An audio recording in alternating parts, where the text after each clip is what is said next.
Welcome everyone. My name is Jack Knott and I'm the Dean of the USC Price School of Public Policy. I want to welcome you to the Harry Pachon Memorial Symposium. There's plenty of seats down here. If those in the back wanted to move forward, feel free. It'd be nice to have everybody up close if we could do it. Today we are here to gather to celebrate the life and legacy of Harry Pachon. He was a popular and admired faculty member in our school. He was the director of the Tomas Rivera Policy Institute and a major figure and pioneer in Latino political and policy communities. And he was a beloved husband, father, family member, and friend. And we have several members of Harry's family here, and I'd like to acknowledge them. And would they stand up as I read their name? And I want to start with Barbara Pachon, Harry's wife, Melissa and Nick Pachon, Chris Schuld, Barbara's sister, Mark Pachon, Harry's oldest son, Andrew Pachon, Harry's second oldest son, and Jackie Baza, Harry's niece. So could we welcome them to the symposium?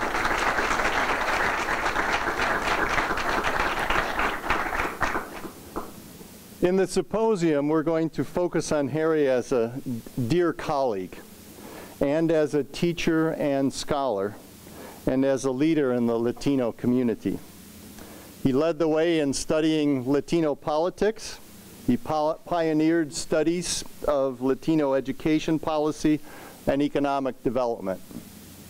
TRPI, which Harry directed for all these years, was the first major Latino policy institute in the country.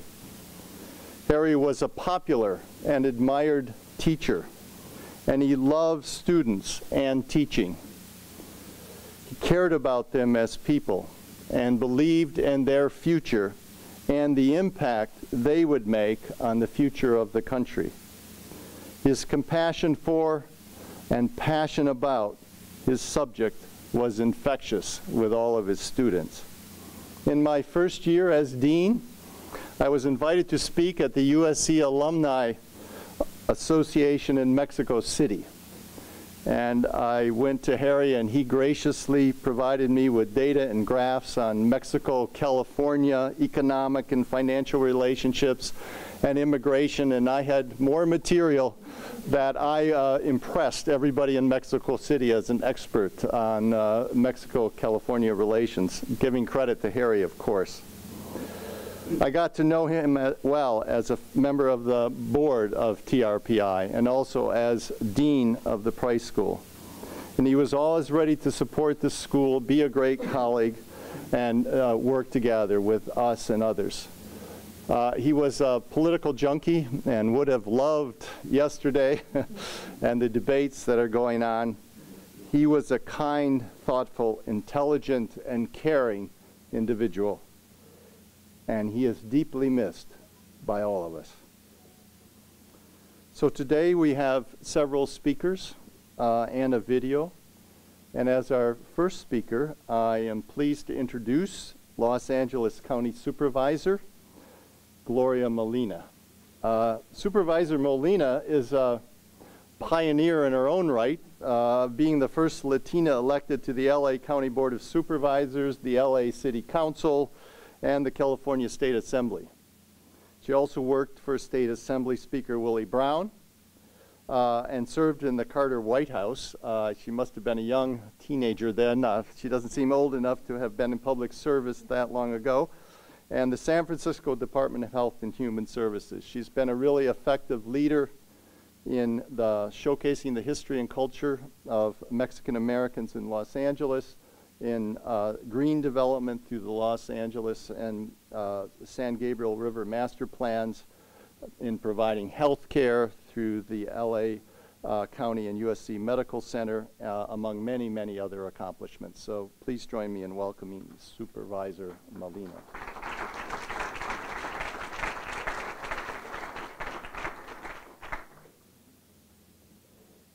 Good afternoon. I hope you can hear me okay. It's a nice low podium so you can at least see me. I can see you.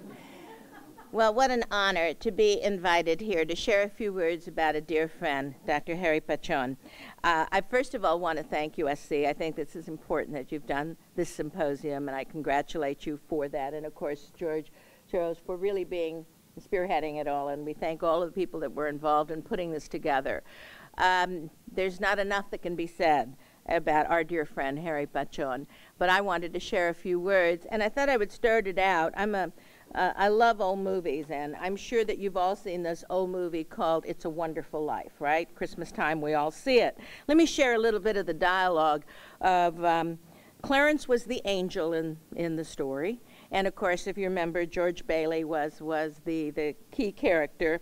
It's interesting that his brother's name was Harry, but let me share a little bit. This is Clarence the angel after they've gone to the cemetery to visit, and they see the tombstone of his brother. And he says, "Your brother, Harry Bailey, broke through the ice and was drowned at the age of 9.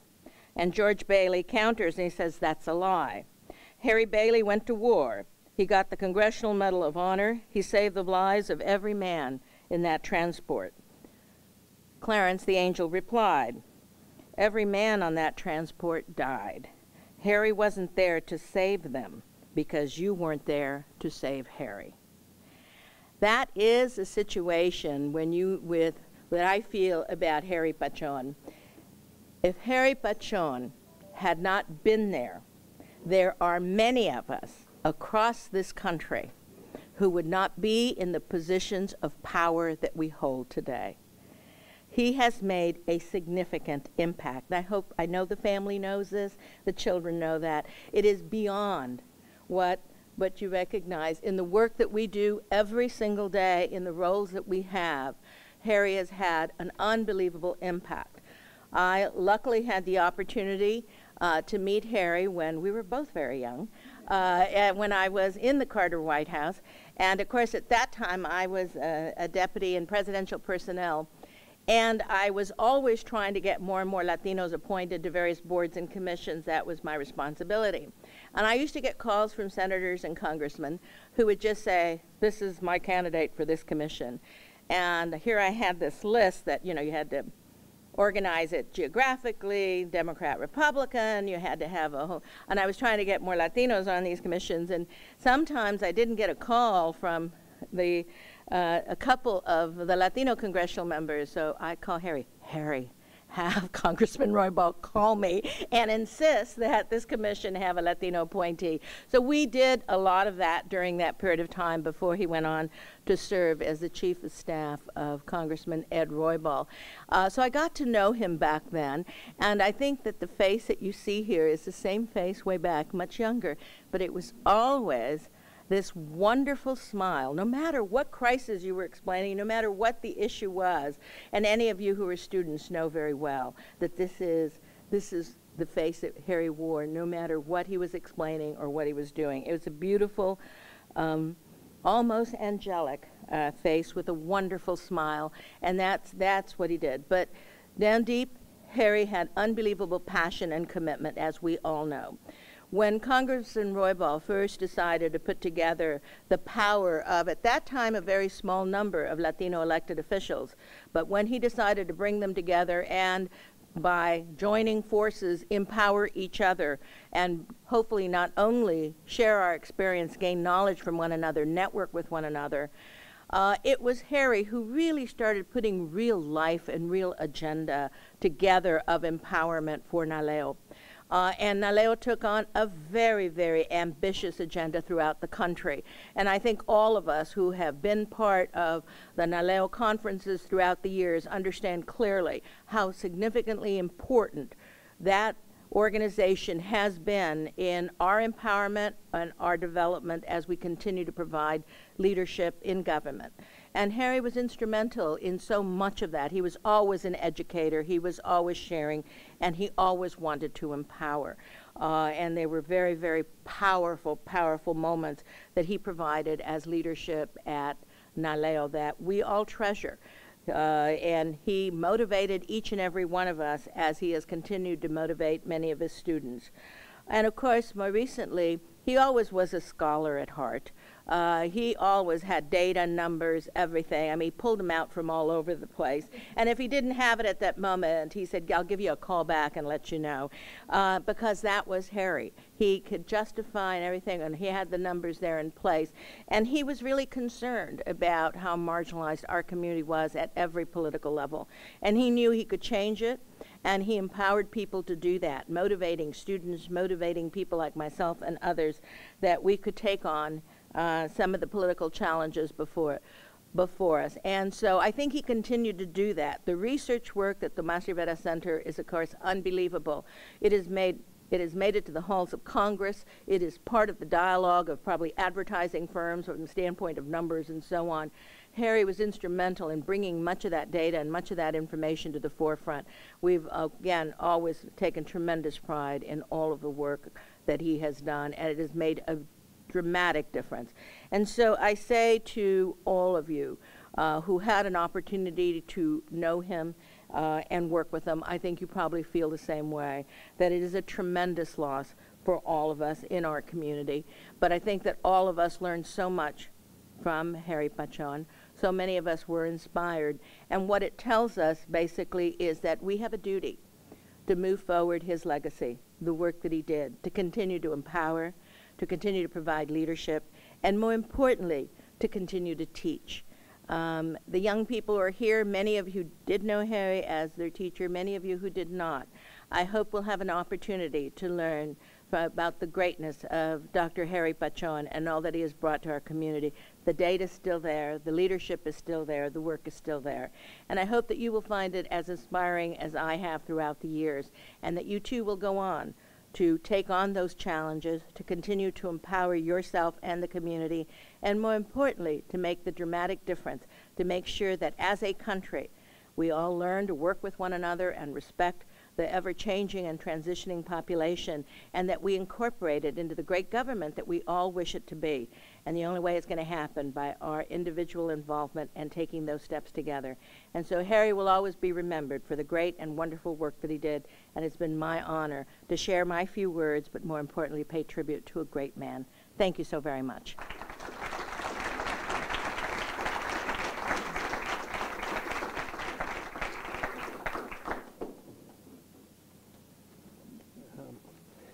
Thank you very much, Dean Knott and Supervisor Molina for starting off the program. My name is Roberto Suro. I hold a joint appointment here at the Price School and at the Annenberg School, and I'm now director of the Tomas Rivera Policy Institute. I'm just going to take a few minutes to introduce the rest of the program and say a few words about TRPI and the direction it's taking. Like many other people here, I had an encounter with Harry that shaped my life when I first met him 20 years ago. I was then a correspondent for the New York Times and wanted to write more about Latinos and immigration matters. I spent some time with Harry up at Claremont, and he was tremendously encouraging and offered a lot of guidance, as did some other people I knew during that time. Henry Cisneros and Rodolfo Garza also offered me a lot of good counsel then. Harry took an extra step, as he did with a number of people in this room, in that I then went on a leave to write a book, and he was extremely encouraging, offered material support and giving me some assignments to do work for TRPI, actually ended up providing me with some money for research travel, and most importantly gave me a great deal of encouragement to take a leap into focusing on this subject, and for that I thank him a great deal. I certainly never imagined that I would ever be trying to fill his shoes, and thankfully I'm not. As director of TRPI, my job now is to build on his success while taking on some new challenges. And I'll tell you very briefly a little bit about our plans. The Institute has gone from being a standalone 501c3, a separate independent institution, to being a university research center that's housed here at the Price School. And it'll still conduct basic research on issues of importance to the Latino community and try and provide some of that same service that TRPI did over the years that Supervisor Molina talked about in terms of informing policy debates and that regard Latino issues. In addition, it's going to take on some new kinds of applied research that take the growth of the Latino population as a point of departure for an examination of demographic diversity more broadly in places, in global cities like Los Angeles. We have a support and a mandate from the provost to build interdisciplinary teams that bring people together from across this university to try and develop solutions to specific policy challenges. One of the areas that we're having some very exciting meetings on in terms of college going involve working with the cinema school and the education school and applying game technology to the development of knowledge about college going, which is an area that that Harry really was a pioneer on for many years. And so the effort is to try and take that trajectory and see how current technologies can assist in the process of helping Latino students learn about scholarships and the very complicated procedures of going to college. We're working hopefully with Children's Hospital and other institutions on a program focusing on language access, how agencies deal with a polyglot public, how you better deliver services in language other than English, and again with the use of technology in a partnership with the Price School, the Viterbi School of Engineering, and the Annenberg School of Communication, looking at how a variety of different kinds of expertise can be put together to produce applied solutions. And we're also have a mandate to develop new means of digitally disseminating scholarly work. And so we have a program working with students here at the Price School and faculty, starting with some of Del Meyer's really interesting population projections. We were hoping to be able to show them here today, but they're not quite ready in terms of producing interactive data visualizations that'll bring scholarly work to life and create a broader audience for some of the important work on these themes that's taking place here. All of this is inspired by the legacy of a man we're here to celebrate today. And I'll just tell you very briefly about the program. There will be two short homages to Harry Pachon, first by Henry Cisneros, the former Secretary of Housing and Urban Development, who knew him back, he was saying, into the 70s, and then from a very special guest who's come from New York, Rodolfo de Garza, a political scientist at Columbia, who was one of Harry's very close collaborators and vice president of TRPI, and somebody who spent an awful lot of time working closely with Harry. Then the bulk of the program is going to be two substantive panels on issues that Harry cared about deeply. One, civic engagement in politics, which is going to be moderated by David Ayon of Loyola Marymount University. Henry is going to participate in that, along with Louis DeCipio, who's come from the University of California, Irvine, where he's a political scientist, also one of Harry's very close collaborators in an awful lot of work on Latino civic engagement. And we're going to have a brief appearance by the very busy Arturo Vargas, the president of the National Association of Latino elected and appointed officials. The second panel will focus on demographic trajectories and education, moderated by Manuel Pastor of the Dornsife College and the Center for the Study of Immigrant Integration. Maria Estela Zarate from UC Irvine is also going to be here, one of Harry's collaborators in his recent work, along with Patricia Gandara from UCLA, the co-director of the Civil Rights Project there, and also somebody who worked with Harry over the years, and Del Myers here of the Price School, demographer. But before we start on that, I'm going to show a short video tribute that was produced for a gala that the TRPI held in 2008. An event that drew together much of the Latino business and political leadership of Southern California that honored Harry.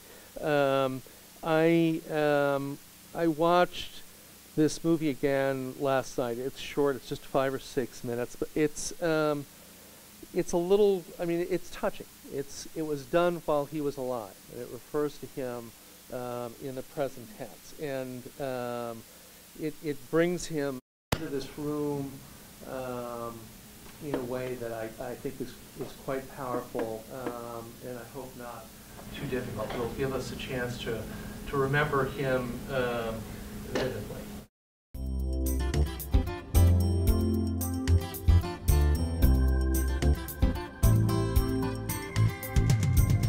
When I think about Harry, the first thing that sort of comes to mind is a determination, doggedness. He just doesn't let go of an issue. The one word that best describes Harry Pachon: intellect. Harry is dedicated. He was a person that stayed on course and was very focused. If you look at Harry's history, during when he worked with Mr. Reval, and then after he left, and he took over NALEO, that's the National Association of Latino Elected Appointed Officials. NALEO had already started taking his baby steps. Then Harry took it to the next level. Henry Pachon is a symbol of the Mexican-American Hispanic emergence in this country. He was there when we were not much of a presence in Washington, but he's the guy that helped build what we are today.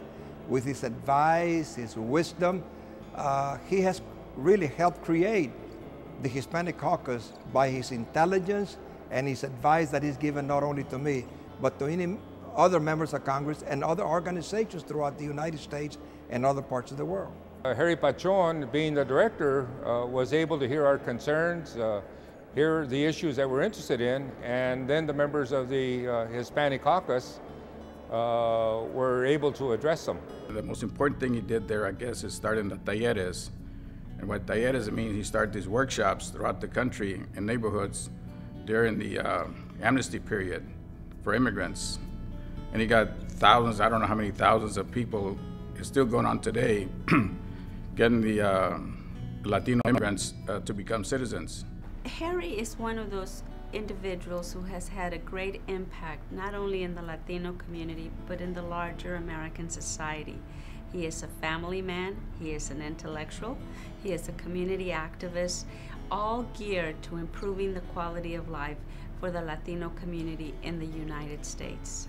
A man who is with a mission, a sense of purpose, a man who would research issues at a time when research was relatively new in our community, in the sense that seldom were we ever even research, let alone participate in a research project. And so Harry brought to the forefront, I believe, our presence, our community's presence. What he does without asking for a lot of recognition. And so one moment you see an immigrant with little opportunity, few rights, you blink, you open your eyes, and all of a sudden you see a path for this immigrant to be able to do better. In between the moment where the immigrant had few rights, few opportunities, to now where there's a better road ahead, in between that blink, Harry Pachon has done his work. He's the can-do guy. If you need something done, he can find out how to do it, how to best do it, how to do it on time. And he is so plugged in to the whole Latino community throughout the United States. He's resourceful. I think it's about time Harry got recognized for all the work he's done over the years, both as a professional, professor, and a colleague, and also a mentor to a lot of folks, because you know he's a teacher. And of course, you got to remember, you know, we got one more member of Congress because of what Harry did. A brief description of him would be someone who is quietly competent. He is someone who doesn't make a lot of noise. He doesn't complain a lot, but he always achieves larger-than-life results. Harry is somebody who is really caring about students in particular. He has provided many fellowships to students at USC. Te felicito, congratulations for a job well done. You're still very young to do whatever you want to do, and I hope it's not retirement. You're a great guy. Continue on laboring with the Hispanic Caucus to continue to do what's right for this country. He was the guy that did the studies. He was the guy that provided the facts, so that then many of us could go and have gone to confront the governing institutions to try to bring change. And so, yeah, he's been with us for many years, and we thank him for all the work he's done on behalf of the community. Harry, I want to acknowledge you for that inner strength that you bring to your work, to your play. I want to acknowledge you for the integrity in which you served, the transparency that you advocated for public policy. I want to acknowledge you for the great human being, humanitarian, and leader that you are. Harry, you definitely deserve this night. You deserve it for all the work you've done. We all love you, and thank you very much for everything. Harry, te respeto mucho y tengo mucho cariño para ti. Eres una perla por la comunidad y espero seguir trabajando contigo para la mejor de la comunidad. For those that don't understand Spanish, Harry, I adore you. You know that you are a gem in our community, and I really look forward to continue working with you in the future. Well, you know, it's funny. Congressman Ed Roybal asked me the same question. He says, well, why should I hire you? I said, because I'm going to try the hardest. And I think that that's one of the characteristics of my life, is that I've tried the hardest in whatever field I've been in.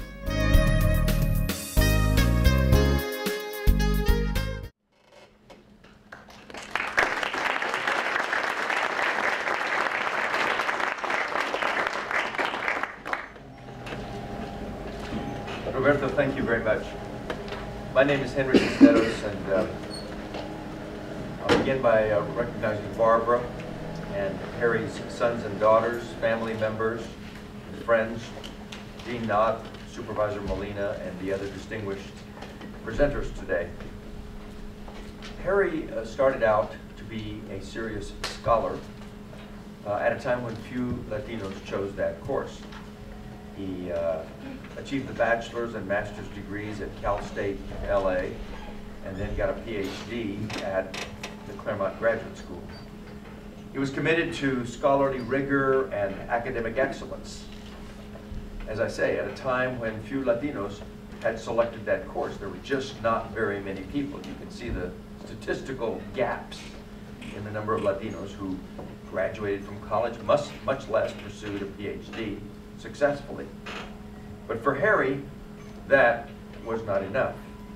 Because the point of his pursuit of knowledge was not titles or degrees or honors or positions. It was not papers or books or lectures, but his objective was to help people, to somehow make our country work, live up to, as Dr. Martin Luther King said, live up to its creed: one nation, under God, indivisible, with liberty and justice for all.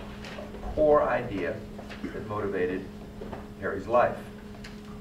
Indeed, to make our world better. And he chose institutional pathways to do that. One of them was Naleo. I remember I was serving as mayor of San Antonio when I got a call from Congressman Roybal, and soon thereafter a conversation with Harry about the creation of this new institution to bring together Latino elected officials from across the country. Not just the handful of people who were in Congress, which was probably a dozen or so at the time, but the thousands, the few thousands who were serving in school boards and county commissions and city councils, and a few who, like I, had the privilege of serving as the mayor of a city. He foresaw the importance of bringing people together and creating the networks and the platforms that would allow that number to grow. Congressman Roy Ball was the pioneer, the visionary, the spokesperson. But without Harry Pachon building the organization, Naleo would not have become what it has become. And today, Arturo Vargas, who is here, continues to build Naleo. Arturo, what is the number now of a Latino elected officials? 7,000? 8,000? About 6,000 across the country. So the number has tripled since that period. And in part, it has tripled because people are trained, see the opportunity, their support systems. In fact, we have produced city council members who go on to become congresspeople. We have produced congresspeople like Hilda Solis who go on to become cabinet members. And mark my words, someday Naleo will produce the first Latino president of the United States. This is a course that we're on, and Harry's work has been instrumental, critically important. The organization is key. I would say one of that handful of top national organizations like the National Council of La Raza and MALDEF is Naleo. And Harry was there at the creation, giving it impetus all the way. After Harry left Naleo, he became head of the Tomas Rivera Center. I had the good fortune of knowing Tomas Rivera and then watching the formation of the Tomas Rivera Center, and was chair of the board for a time before I went into President Clinton's cabinet. Harry became the executive director later, president later, and I had the opportunity to observe, as a person deeply involved, his work. I guess one of the things I can say is that Harry followed exactly in the path of the person for whom the Tomas Rivera Center is named, a man named Tomas Rivera, who was the president of several major universities, including the University of California, Riverside. He was a scholar, he was a writer, he was a poet, he was a leader, and Harry is the perfect person to have headed the Tomas Rivera Center. On his watch, just as he did as Naleo, he took the institution farther and higher. The Tomas Rivera Center became the place where studies were done on things that were important to our community, like how we create new entrepreneurs and a middle class, and how we build small businesses. I remember those studies. He anticipated things like the digital divide. How do we create policies that allow people to cross the digital divide and extend internet usage and other key internet services to the Latino community? He focused on education, on bilingual education, always ready, as has already been said on this tape as well as by Gloria, on things that our community needed at key times. What is the fact situation that will make the policy case so we can make the world better going forward? Harry had a lot of attributes. He was a gentleman. He was as I say, a scholar. He was a noble man. I could just see those pictures of him in the 1980s and 90s coming into the room, sort of a shuffling gait, wearing a tweedy jacket, but always a serious person. One of the attributes that in political life is attributed to a person of seriousness, a little bit of gray hair, is the word gravitas, generally ascribed to an older person. Harry had gravitas when he was 25 and maintained it throughout his life in the most positive way. Just a really, truly noble person. This is a man who loved his family, he loved his heritage, he loved his country, and he loved life. And he made life better for all of those that he loved. A wonderful human being. Thank you very much.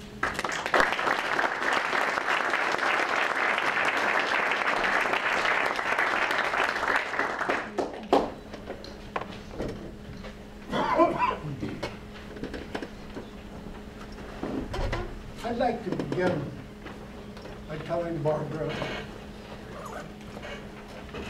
Melissa, Nicholas, Andrew, and Jackie, who was very close we discussed a great family tradition. What they must know,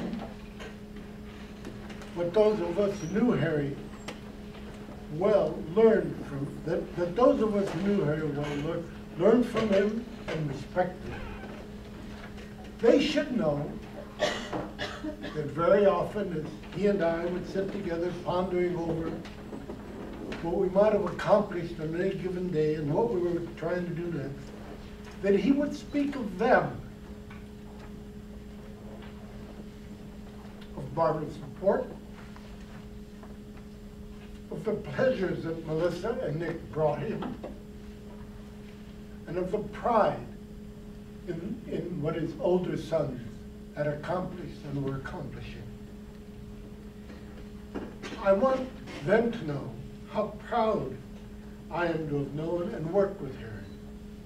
He was literally a treasure to me. He was my friend, my confidant, since the late 1970s. He made my life better and more fulfilling than it otherwise would have been. Harry had a complicated vision of the world, strongly committed to Latino well-being. He wasn't heavy-handed about his ethnicity.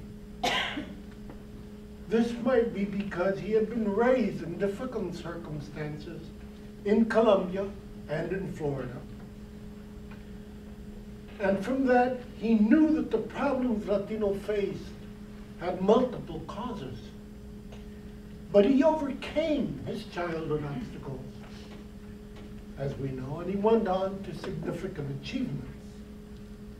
He learned, in other words, that individuals have to respond to adversity if they are to overcome it.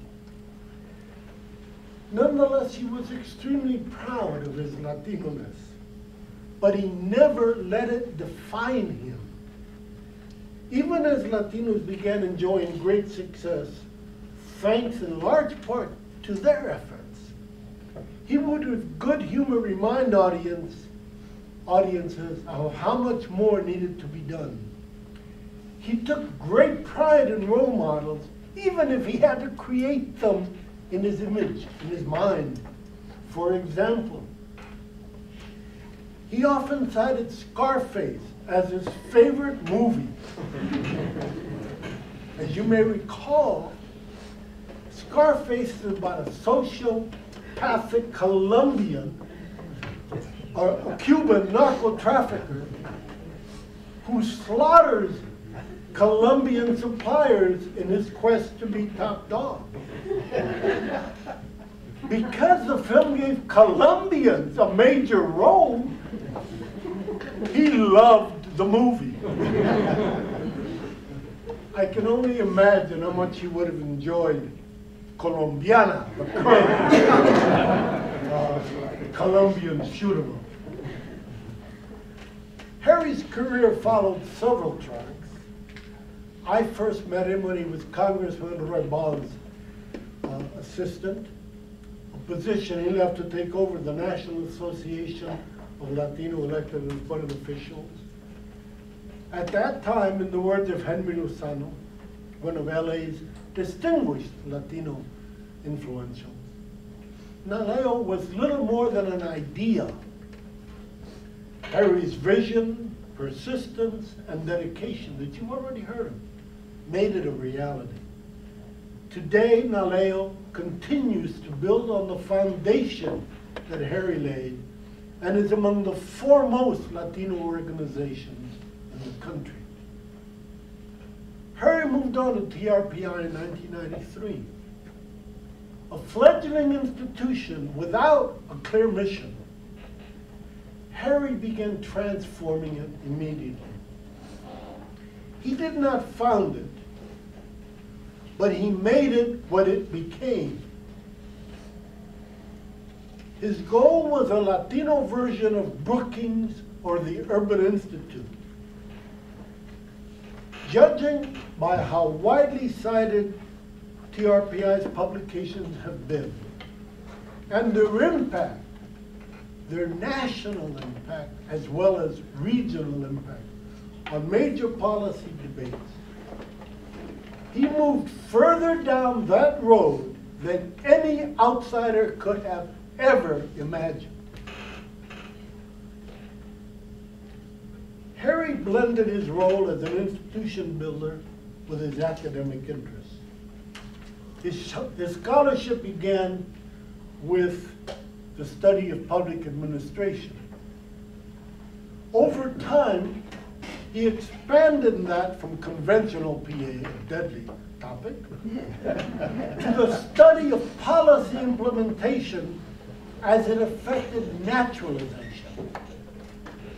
In my judgment, supported by NALEO and TRPI staff, the TRPI staff, especially since I know them so well, he became the first Latino scholar, policy activist, to draw attention to the need to naturalize Latinos, who then and now are the least likely immigrants to naturalize, and who are essential to Latino influence in the future.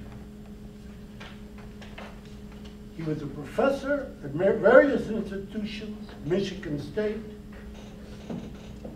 Baruch, Claremont, USC, none of which, of course, have good football teams, which is important.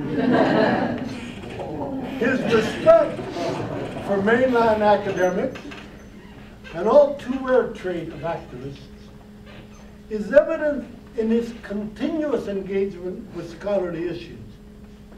Central to this was the debate regarding how influential the Latino vote was and could be. My esteem for all he did aside, I insist he overclaimed on this issue because he wanted it to be true and not merely to play the demagogue that, in my judgment, so many Latino advocates do. He wanted it to be true. He wasn't saying it to become important for having said it. Very important distinction. He handled this disagreement with, he and I would have it continuously for 20 years, as he handled others. He never allowed his preferences to override public pronouncements. He was willing, if not always enthusiastic, about tackling controversial topics. Sometimes he paid a price for this, as was the case regarding research on Latino media use.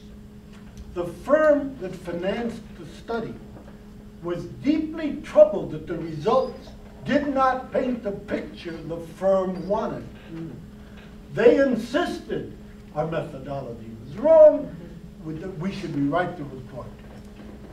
Harry refused. TRPI paid a price. Two other occasions illustrate this integrity. Persuaded to do a study of the need to do a study on the cost of immigration, I persuaded Frank Bean, the distinguished demographer who was the PI on this principal investigator on this study, to help me put one over on Harry. He agreed.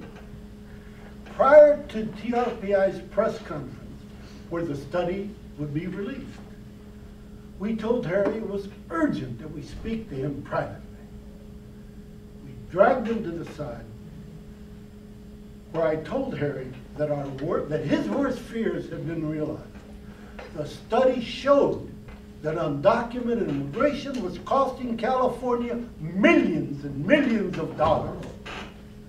Already white of hair and very light skin, it was amazing to see all the color leave him. No matter how he asked, we assured him the study was accurate. Then, what seemed like a long pause followed, and he said, okay, let's go tell him. Frank and I burst out laughing. Harry probably would have pounded us had he not been so relieved. But he was ready to do the right thing. An almost similar outcome followed the release of a meta-analysis of studies on bilingual education. In short, the TRI reported that at worst, bilingual programs had no systematic negative effect, but was more likely to produce slight positive outcomes depending on the characteristics of the school district. Bilingual advocates were angry that we didn't come out with enthusiastic support. Other interested observers, however, informed us they considered this a very successful pro-bilingual education study. More significantly, given that the lead author had impeccable conservative credentials, the study silenced for a while bilingual education critics.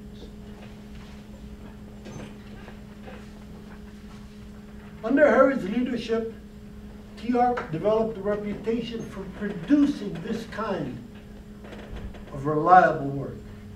That's why he was so successful regarding analyses of UC admissions. I could discuss that informally later with you.